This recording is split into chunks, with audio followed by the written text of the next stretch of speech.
Hello everyone, welcome to the fifth episode of What's the Difference series. आज इस video में हम देखेंगे कि what is the difference between the purchasing and the procurement. ये भी काफी कंफ्यूजिंग डिफरेंस है जो बच्चे काफी कंफ्यूज होते हैं.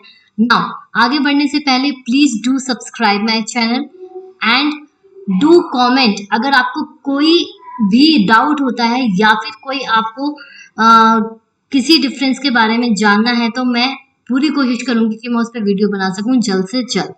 तो अब स्टार्ट करते हैं वीडियो को. सबसे पहले परचेजिंग एंड प्रोक्योरमेंट, जो एक अगर हम इंग्लिश टू हिंदी भी करते हैं तो purchasing refers to the initial stage of materials, like हमें परचेज करना है, रॉ मटेरियल परचेज करना है, ये सब कुछ परचेज करना है. Procurement refers to the identifying the requirement and agreeing to the terms as to obtain goods and services through a competitive bidding method. Procure, देखो ये जो परचेजिंग है मतलब आप खरीद रहे हो,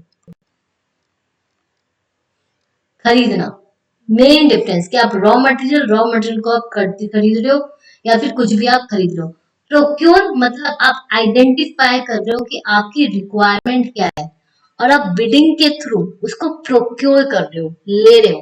जो की डिफरेंस होता है ना, इसमें बच्चे बहुत कंफ्यूज होते हैं कि प्रोक्योरमेंट लिख देते हैं. नहीं, purchasing is the initial stage of materials management which involves buying the goods and services from the supplier. यहाँ पे एक सप्लायर होगा, यहाँ से आप चीजें क्या खरीदोगे.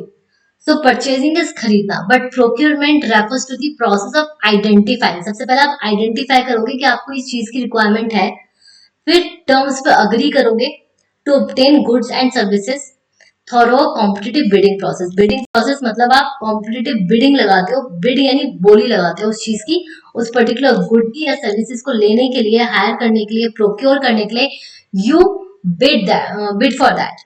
Okay, now nature of task is tactical and ये आपका नेचर ऑफ टास्क होता है स्ट्रैटेजिक. स्ट्रैटेजिक क्यों? क्योंकि आप बिडिंग कर रहे हो, आपकी जिस तरीके से टेक्निक होगी बिड करने की उस तरीके से आप प्रोक्योर कर पाओगे.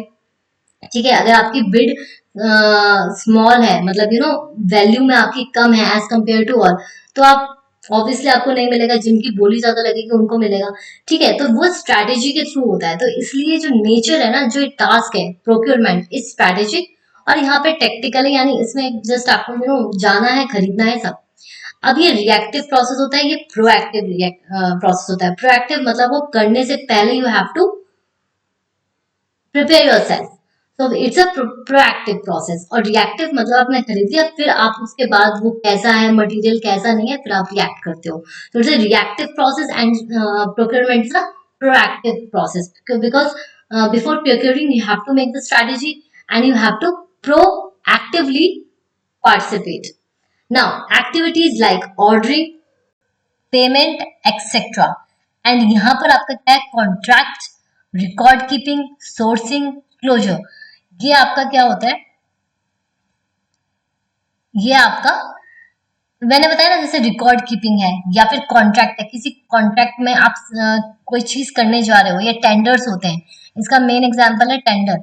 आप टेंडर लेते हो, टेंडर करते हुए हमें क्या होता है कि हम चीजें एनालाइज करते हैं कि हमारी बिड कैसी होगी, कैसी नहीं होगी. और आपने सीएसआर कह रही हूँ, कॉर्पोरेट रिस्ट्रक्चरिंग में पक्का पढ़ा होगा जब आप वो पढ़ते हो टेक ओवर, तो उसमें बिडिंग प्रोसेस होता है. या फिर आपने सिक्योरिटीज में पढ़ा होगा कि आप जब शेयर्स के लिए जो मार्केट में बिडिंग होती है, जो बिडिंग प्रोसेस होता है वो क्या होता है. तो बिडिंग से आप इस तरीके से क्या कर सकते हो, एक आइडिया लगा सकते हो कि क्या है. नाउ परचेजिंग करते हुए you have to emphasis on what, emphasis on price, emphasis on price. And यहाँ पे जो आप एम्फेसिस करते हो, ये आप करते हो वैल्यू पे. सो प्रोक्योरमेंट मतलब आप बिड करोगे, वैल्यू देखोगे, सब कुछ करोगे, आप प्राइस पे. देखो परचेजिंग तो हम डे टू डे लाइफ में अपनी करते हैं, तो purchasing is not so tough, but इसमें डिफरेंस जो है वो समझना जरूरी है. दैट कुछ बच्चे होते हैं जो मैंने भी एग्जाम्स में देखे हैं, प्रोक्योरमेंट एंड परचेजिंग को इंटरचेंजेबली यूज कर लेते हैं, बट ऐसा नहीं होता है.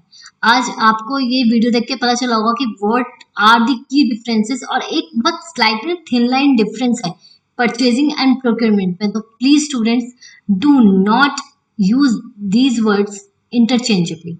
ठीक है। परचेजिंग को परचेजिंग की तरफ लिखना और प्रोक्योरमेंट को प्रोक्योरमेंट की तरफ लिखना, क्योंकि एग्जीक्यूटिव में या प्रोफेशनल में किसी में भी एक पर्टिकुलरली चीज नहीं है, ये एक आपकी अपनी एक अंडरस्टैंडिंग होनी चाहिए कि आप किस तरीके से किस चीज को लिख रहे हो। और बीइंग सीएस स्टूडेंट, अगर आप सीएस स्टूडेंट हो या कॉमर्स स्टूडेंट हो, तो आपको ये चीजें बहुत जितनी अच्छी तरीके से आप क्लियर अपने आप को रखोगे ना, सामने वाले के सामने आपकी इमेज उतनी ही अच्छी बनेगी।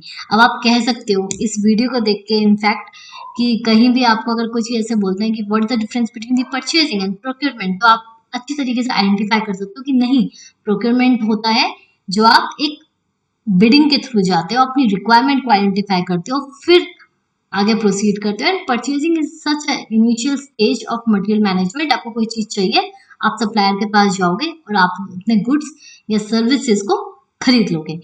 सो thank you so much and will meet you in next episode and tada!